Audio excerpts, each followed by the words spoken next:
Do you want to create a poll in Messenger Story? You can make poll on Messenger Story with just a few simple steps.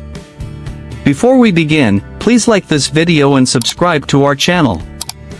I've also included some helpful tools and apps in the description, so be sure to check them out. To create a poll in a Messenger Story, first, open the Messenger app on your mobile device. Once you are on Messenger, tap on the Chats tab if you're not already there. At the top of the chat list, tap on the plus icon inside your story. Now, capture a new photo or video, or select one from your gallery to use as your story background. After adding the photo or video, tap on the sticker icon at the top of the screen. From the sticker options, select the poll sticker.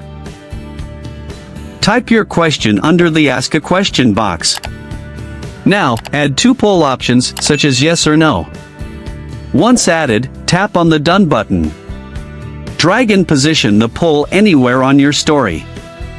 You can also resize it. Once you're done editing, tap the Share Now button to post it.